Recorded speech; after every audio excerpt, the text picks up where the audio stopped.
কর্ণফুলী সরকারি কলেজের একাদশ দ্বাদশ শ্রেণী সুপ্রিয় শিক্ষার্থীবৃন্দ, আশা করি তোমরা সবাই ভালো আছো। আমি মনোয়ারা বেগম, কর্ণফুলী সরকারি কলেজ, কাপ্তাই, রাঙ্গামাটি, পার্বত্য জেলা থেকে তোমাদের আরও একটি নতুন অনলাইন ক্লাসে স্বাগত জানাচ্ছি। আমি আশা করি তোমরা সবাই সুস্থ আছো এবং স্বাস্থ্যবিধি মেনে চলছো।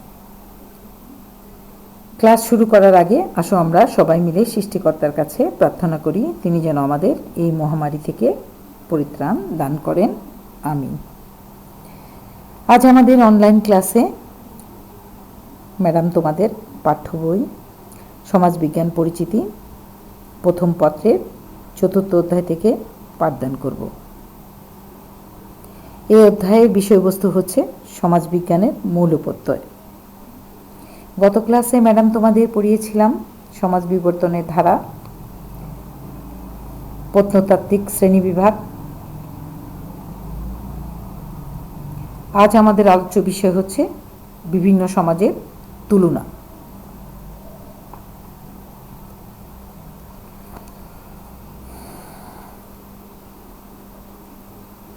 আচ্ছা, এই বিভিন্ন সমাজের তুলনায় আমরা কি দেখতে পাই সেটা একটু দেখো। সকল ক্ষেত্রেই পারস্পরিক নির্ভরশীলতার ভিত্তিতে মানুষ সমাজবদ্ধভাবে কি করে বসবাস করে। সাধারণত দেখা যায় যে সমস্ত জনগোষ্ঠী একসাথে সমাজবদ্ধভাবে বসবাস করে তারা একই রকম কি করে জীবনযাপনে অভ্যস্ত থাকে। পৃথিবীর বিভিন্ন অঞ্চলে এভাবে ভিন্ন ভিন্ন জনসমাজ গড়ে উঠেছে। অর্থাৎ সকল ক্ষেত্রেই কিন্তু পারস্পরিক নির্ভরশীলতার ভিত্তিতেই মানুষ কি করে সমাজবদ্ধভাবে বসবাস করে থাকে। এটা কিন্তু আমরা সবাই জানি। এখন দেখো সমাজবিজ্ঞানী ও নৃবিজ্ঞানীগণ সমাজ সম্পর্কে কি বলছেন সেটা আমরা একটু জানি। সমাজবিজ্ঞান ও নৃবিজ্ঞানীগণ স্ব দৃষ্টিকোণ থেকে মানব সমাজের বিভিন্ন ধরন চিহ্নিত করেছেন। সমাজবিজ্ঞানের দৃষ্টিকোণ থেকে সমাজের বিভিন্ন পর্যায়কে, নৃবিজ্ঞানীদের দৃষ্টিকোণ থেকে সমাজের বিভিন্ন পর্যায়কে 4 ভাগে ভাগ করা হয়। প্রথমত আদিম সমাজ, তারপরে পশুপালনমূলক সমাজ, তারপরে হচ্ছে কৃষিভিত্তিক সমাজ, তারপরে হচ্ছে শিল্পভিত্তিক সমাজ। এই 4টা সমাজ আমরা নৃবিজ্ঞানীদের দৃষ্টিকোণ থেকে দেখতে পাই। আচ্ছা, এই আদিম সমাজে কি পাই এটা দেখো। এসব সমাজের ধরন নির্ণয়ের ভিত্তি হচ্ছে আদিম এবং পশুপালন, খাদ্য সংগ্রহ, খাদ্য উৎপাদনমূলক কর্মকাণ্ড। এইসব সমাজের ধরন নির্ণয়ের ভিত্তিটা কি? খাদ্য সংগ্রহ এবং খাদ্য উৎপাদনমূলক কর্মকাণ্ড। এই সমাজের মধ্যে আদিম ও পশুপালনমূলক সমাজ দুটি হচ্ছে খাদ্য সংগ্রহমূলক। অর্থাৎ আদিম এবং পশুপালনমূলক যে সমাজটা সেটা, সেই দুটি সমাজ হচ্ছে কি করে খাদ্য সংগ্রহমূলক। এই দুটো সমাজের অবস্থান। এবং কৃষি এবং শিল্পভিত্তিক সমাজ হচ্ছে কি খাদ্য উৎপাদনমূলক সমাজ ব্যবস্থা। অর্থাৎ একটা হচ্ছে খাদ্য সংগ্রহমূলক সমাজ ব্যবস্থা আদিম এবং পশুপালনমূলক সমাজে, আর কৃষিভিত্তিক ও শিল্পভিত্তিকে হচ্ছে তোমার খাদ্য উৎপাদনমূলক সমাজ ব্যবস্থা। আচ্ছা, এখন দেখো সমাজবিজ্ঞানী হার্বার্ট স্পেন্সার তার দ্য প্রিন্সিপাল অফ সোশিওলজি গ্রন্থে বসতির ভিত্তিতে সমাজকে আবার কি করেছেন 3টি ভাগে বিভক্ত করেছেন। প্রথমত হচ্ছে যাযাবর সমাজ, দ্বিতীয়ত হচ্ছে আধা স্থায়ী সমাজ, তৃতীয়ত হচ্ছে স্থায়ী বসতি সমাজ। সমাজের বিভিন্ন আভ্যন্তরীণ রীতির উপর নির্ভর করে তিনি কি করেছেন সমাজকে আবার 2টি ভাগে বিভক্ত করেছেন। একটা হচ্ছে যুদ্ধভিত্তিক সমাজ আর একটা হচ্ছে শিল্প সমাজ। আবার যুদ্ধভিত্তিক ও শিল্প সমাজের মধ্যে উনি তুলনা করেছেন। কেমন করতে গিয়ে উনি দেখিয়েছেন যুদ্ধভিত্তিক সমাজ মানে এই দুটো সমাজের বৈশিষ্ট্যগুলো তুলনার মাধ্যমে তুলে ধরেছেন। অর্থাৎ যুদ্ধভিত্তিক সমাজ বলতে উনি বুঝিয়েছেন সমাজ বিকাশের প্রাথমিক পর্যায়ে সমাজ ছিল কি যুদ্ধভিত্তিক সমাজ। একদম প্রথম দিকে মানুষের সমাজটা যুদ্ধভিত্তিক ছিল। বলা হয় মানুষের জীবনের শুরুর দিকটাই যুদ্ধকে কেন্দ্র করে আবর্তিত ছিল। অর্থাৎ প্রথম পর্যায়ে এই যুদ্ধ কেবল প্রকৃতির বিরুদ্ধে থাকলেও প্রথম পর্যায়ে কিন্তু মানুষ প্রকৃতির সাথে যুদ্ধ করে কিন্তু টিকে ছিল। কেমন যুদ্ধকে প্রকৃতির সাথে থাকলেও পরবর্তীতে তা কি হয়, গোষ্ঠীর বিরুদ্ধে রূপ নেয়। অর্থাৎ প্রকৃতির সাথে প্রথম জীবনে মানুষ যুদ্ধ করলেও পরবর্তী সময়ে যে কিন্তু এই যুদ্ধভিত্তিক সমাজে তোমার মানুষের সাথে অর্থাৎ গোষ্ঠীর সাথে এই যুদ্ধটা রূপ নেয়। তারপর শিল্প সমাজ সম্পর্কে কি বলছেন সেটা দেখো। যুদ্ধভিত্তিক সমাজ ধীরে ধীরে আকার ও প্রক্রিয়াগত দিক থেকে কি হয়, জটিলতার মুখোমুখি হয়। অর্থাৎ এই যুদ্ধভিত্তিক সমাজ ধীরে ধীরে আকার ও প্রক্রিয়াগত দিক থেকে কি হয়, মুখোমুখি হয়। ফলশ্রুতিতে কি হয়, সমাজে মধ্যস্থ পরিবর্তনশীল উপাদানসমূহ সহযোগে তা শিল্পভিত্তিক সমাজের সূচনা করে। দেখো স্পেন্সার এখানে আরো দেখিয়েছেন মানব সমাজ সরল অবস্থা থেকে জটিল অবস্থা, তারপরে জটিল থেকে যৌগিক, যৌগিক থেকে অতি যৌগিক এবং সর্বশেষে অতি যৌগিক অবস্থা থেকে চূড়ান্ত যৌগিক অবস্থায় ক্রমান্বয়ে রূপান্তরিত হয়। মানুষ কি করে, সরল অবস্থা থেকে জটিলে যায়, আবার জটিল থেকে যৌগিকে যায়, যৌগিক থেকে আবার অতি যৌগিকে যায়। কেমন, এবং সর্বশেষে অতি যৌগিক অবস্থা থেকে চূড়ান্ত যৌগিক অবস্থায় ক্রমশ রূপান্তরিত হয়। এটা হচ্ছে শিল্প সমাজের ব্যবস্থা। আচ্ছা, কার্যক্রমে আমরা পাই যুদ্ধভিত্তিক সমাজ ক্ষমতা সংরক্ষণ ও বর্ধনে আত্মরক্ষামূলক ও আক্রমণাত্মক ক্রিয়া। অর্থাৎ যুদ্ধভিত্তিক সমাজের ক্ষমতা সংরক্ষণ করে ও বর্ধনে আত্মরক্ষামূলক আক্রমণাত্মক কাজ করে। পক্ষান্তরে কিন্তু শিল্প সমাজ শান্তিপূর্ণ ও সহযোগিতামূলক ক্রিয়া করে। অর্থাৎ যুদ্ধভিত্তিক সমাজে কি করে, যুদ্ধও করে, আবার আত্মরক্ষামূলক ব্যবস্থাও নেয়, আবার আক্রমণাত্মক ক্রিয়াও তারা চালায়, অর্থাৎ কাজ চালায়। পক্ষান্তরে আমরা দেখতে পাই শিল্প সমাজে শান্তিপূর্ণ এবং সহযোগিতামূলক কাজ করে থাকে, অর্থাৎ সিস্টেমেটিক ওয়েতে কাজ করে।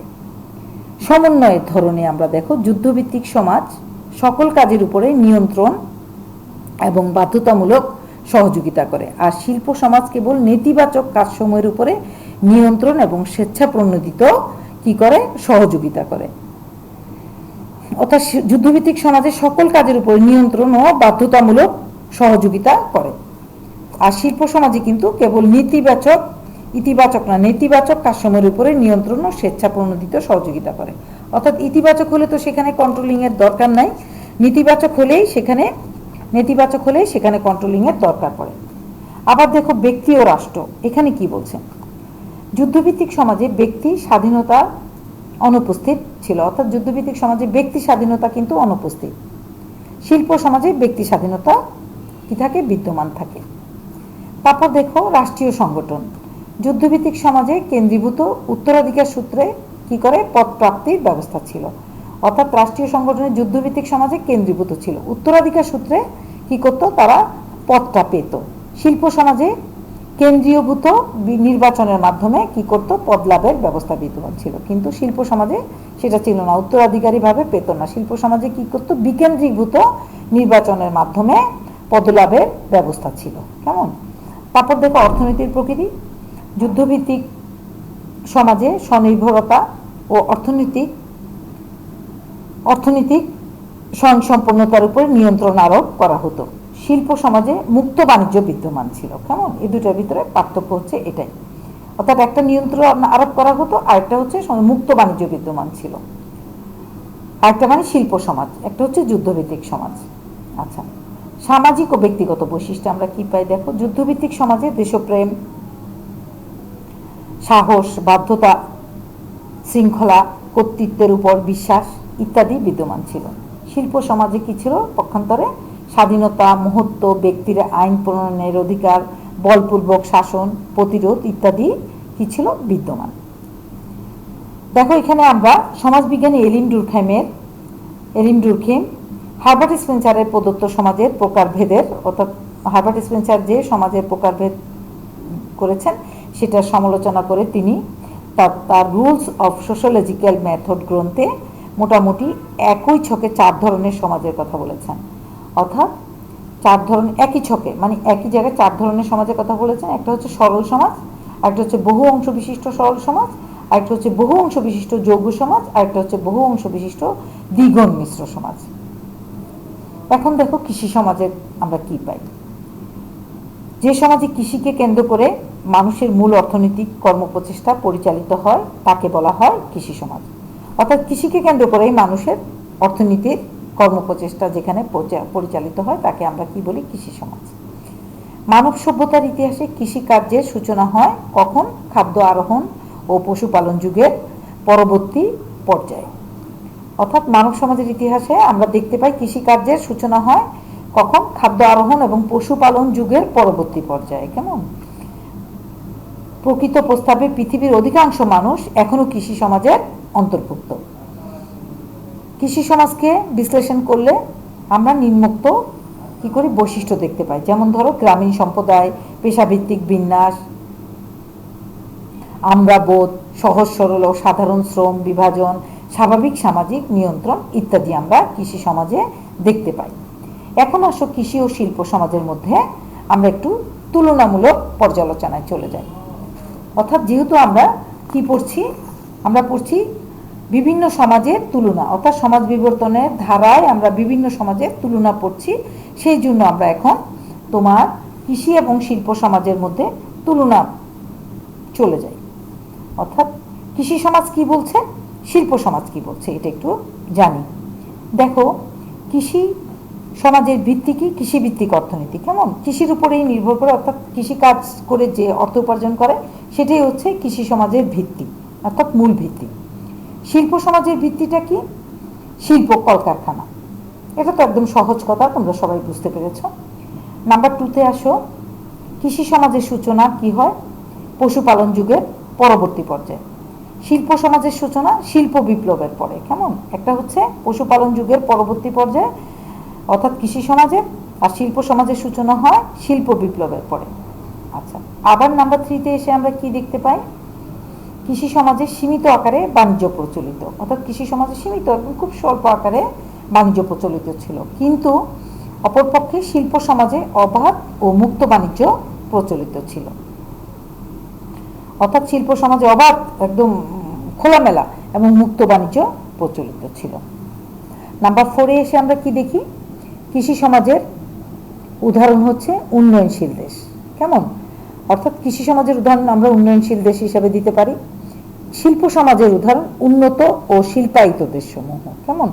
উন্নত শিল্প সমাজে আমরা উন্নত এবং শিল্পায়িত দেশ দেখতে পাই, কিন্তু কৃষি সমাজের উদাহরণ হচ্ছে উন্নয়নশীল দেশ। আচ্ছা, এখন দেখো নাম্বার 5-এ এসে আমরা কি দেখতে পাই? কৃষি সমাজে নারী মুক্তির বিষয়টি অস্পষ্ট। অর্থাৎ কৃষি সমাজে নারী মুক্তির বিষয়টি একদম অস্পষ্ট, এখানে নারী মুক্তির কোনো বিষয়ই নেই। অপরপক্ষে দেখো, শিল্প সমাজের অন্যতম বৈশিষ্ট্য হলো কি? নারী মুক্তি।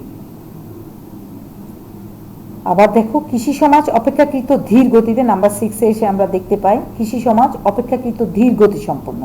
কৃষি সমাজে আমরা কি দেখতে পাই?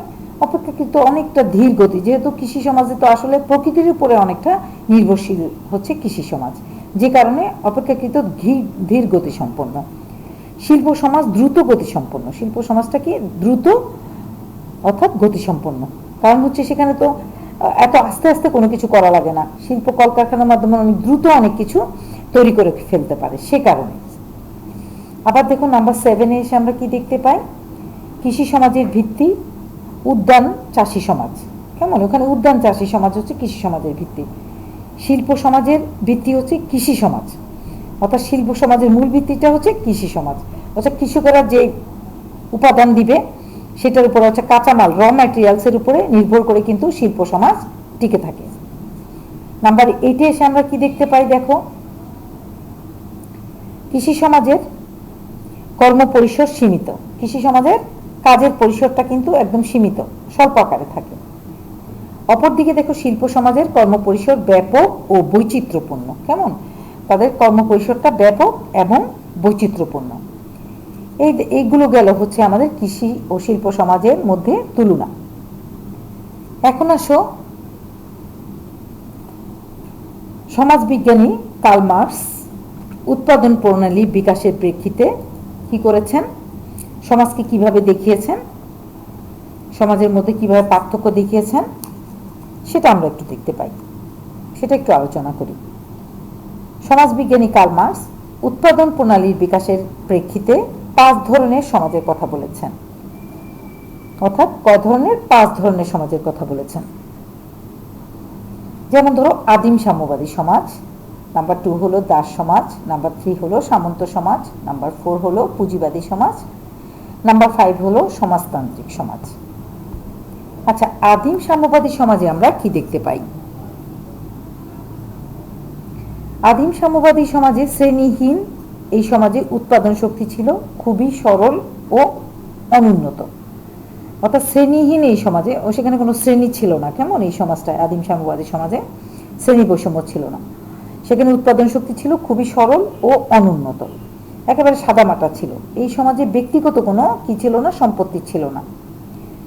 লিঙ্গ ও বয়সের ভিত্তিতে কিছুটা শ্রম বিভাজন ছিল।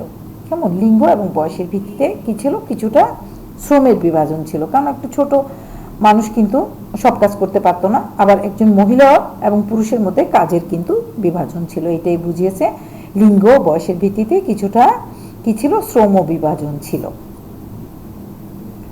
আচ্ছা, নাম্বার 2 দাস সমাজ অর্থাৎ স্লেভ সোসাইটি যেটা, সেখানে আমরা কি দেখতে পাই দেখো। দাস সমাজে মার্ক্সের মতে শ্রেণী বিভক্ত সমাজের প্রথম ধাপ হলো কি, দাস সমাজ।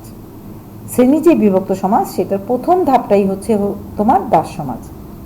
এই সমাজে দুইটি শ্রেণী ছিল। মার্ক্সের মতে এই সমাজে কয়টা শ্রেণী ছিল, দুইটি শ্রেণী ছিল। প্রথমত হচ্ছে দাস মালিক ও দাস। আর দাসরা ছিল মালিকের কাছে সম্পত্তির মতো। কেমন, প্রথমত কি দাস মালিক ও দাস, তারপরে দাসদের মালিক এবং দাস। দ্বিতীয়ত দাসরা ছিল কি মালিকের কাছে সম্পত্তির মতো। যেমন ধরো আমাদের একটা প্রপার্টি থাকে না, আমরা যা ইচ্ছা তা করতে পারি। ঠিক সেই সময় স্লেভারি যে সিস্টেমটা ছিল, সেই সময় কিন্তু দাসরা ছিল মালিকের কাছে একটা সম্পত্তির মতো, যখন ইচ্ছা যেভাবে ইচ্ছা ব্যবহার করতে পারত। সেটা ছিল দাস সমাজ। তৃতীয়ত দেখো সামন্ত সমাজ, ফিউডাল যে সোসাইটি, সেখানে এসে মার্ক্স কি বলছেন, সামন্ত সমাজ মূলত ভূমি নির্ভর সমাজ। সামন্ত সমাজে কি দেখতে পাই আমরা, মূলত ভূমি নির্ভর সমাজ দেখতে পাই। এই সমাজে জমির মালিক ছিল ভূস্বামীরা। অর্থাৎ এই সমাজে জমির মালিক কে ছিল, জমির মালিকানা ছিল ভূস্বামীরা। ভূমিদাসরা ভূস্বামী প্রদত্ত জমি চাষাবাদ করত।